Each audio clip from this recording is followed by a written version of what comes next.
He even used the word him, H-E-M. He even used that.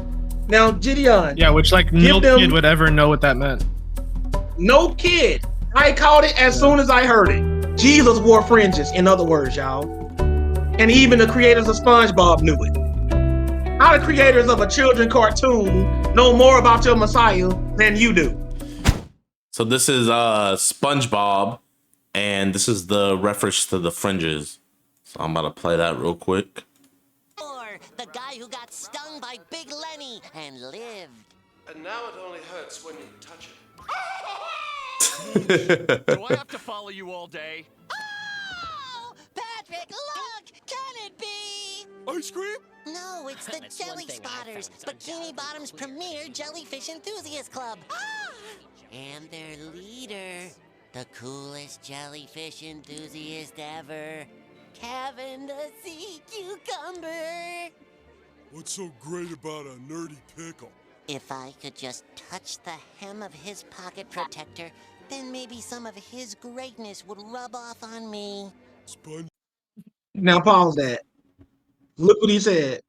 If I can just touch the hem of his pocket, the hem of his pocket protector, then some of his greatness will rub off on me. Now let's turn to Matthew 9. Matthew 9. This is 20. Sir. Matthew 9. That was a Jesus reference. Or it could have been a Jewish reference because maybe they were trying to say Jesus is an idol. But that whole episode is about, him idolizing somebody wrongfully. So you're right. Maybe it could have been a shot at it. But the point is, definitely. Now read what it says. And what behold, this woman says. a woman which was diseased with an illness of blood 12 years came behind him and touched the hem of his garment. For she said within herself, if I may but touch his garment, I shall be whole. Now play that SpongeBob back. Play that SpongeBob back. I want people to see it. Play it back. That's a direct reference. Their leader, the coolest jellyfish enthusiast ever, Kevin the Sea Cucumber. What's so great about a nerdy pickle? If I could just touch the hem of his pocket protector, then maybe some of his greatness would rub off on me. SpongeBob. He even used the word him. He even used the word him, H-E-M. He even used that. Now, JiDion. Yeah, which like no kid would ever know what that meant. No kid. I caught it as soon as I heard it. As soon as I heard it, I said, wow. Look at what the word him is for them in the Greek so they can see what it is. Yes, sir. It gets deep, y'all. And read that. So this is... I'm not going to even pronounce that. I'm just like... Strong's G, 2899. Crospedon. Crospedon. And it means to the extremity or prominent part of a thing. Edge, skirt, margin. The fringe of a garment.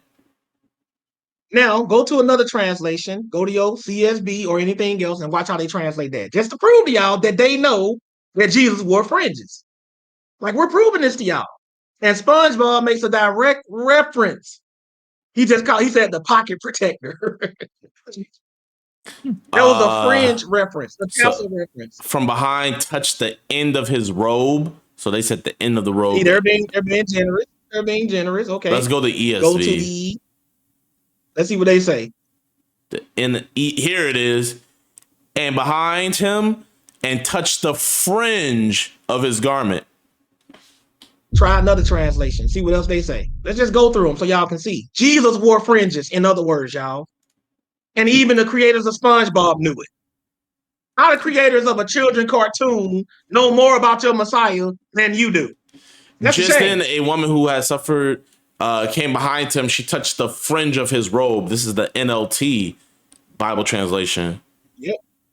Right. If you go on your eSword, some of them say tassels. See if you can find one that say tassels.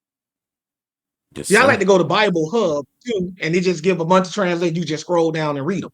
And let me So do everybody in the chat agree that SpongeBob was making a reference to the woman who had an issue of blood that touched the hem of Jesus' garment to be healed. Do everybody in the chat see that?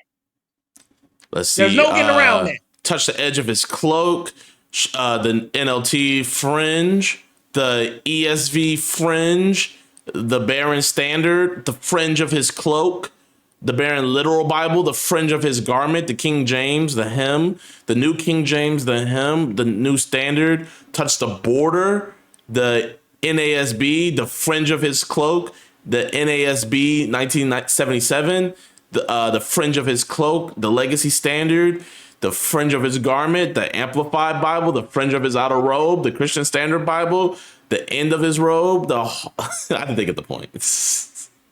They are, yeah, they That's get it. right But there. if you go on your eSword, I think one of the translation on eSword say tassels. I forget which one. Right there. You just had it. Just go up. Just it's the Hallman one. Here it is. Right the there. Holland Standard Tassel. Bible tassel of his robe. The tassels. So Fringes are very powerful. That's right. That's what they represent. So powerful that the creators of SpongeBob put a reference in there to it. That's crazy to me. That's crazy. I be catching stuff like this. I'm telling y'all, I catch stuff like this all the time in television shows, in movies, cartoons, everywhere. Good and evil references, by the way. Wait, someone said, why should we be wearing them? Well, I mean, first off, God said to. Besides it being a commandment and the fact that they represent the healing properties of Jesus. If that doesn't make you want to wear them, I don't know what else would. And Jesus wore them because Jesus was keeping the commandment of Moses. Paul wore them too. Paul wore tassels. All the apostles wore tassels because the first century Christians all lived as Israelites who believed in Jesus. This Christianity we know today is after Christianity was corrupted. And this is right in the history books.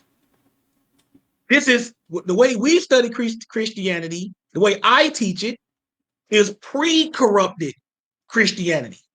What the majority of the rest of the world teaches is post-corrupted Christianity. You know, when they start messing everything up. And it's in the history books. It's not something that I just believe. You can go to any history book and read when Christianity became Roman Christianity. Because that's what most people are following today. They're following Roman Christianity. That's why it's called the Roman Catholic Church. But we just wanted to show y'all that, just so y'all can see why we wear the fringes and just to drop that little nugget on y'all from SpongeBob. But I'm pretty sure everybody can see it.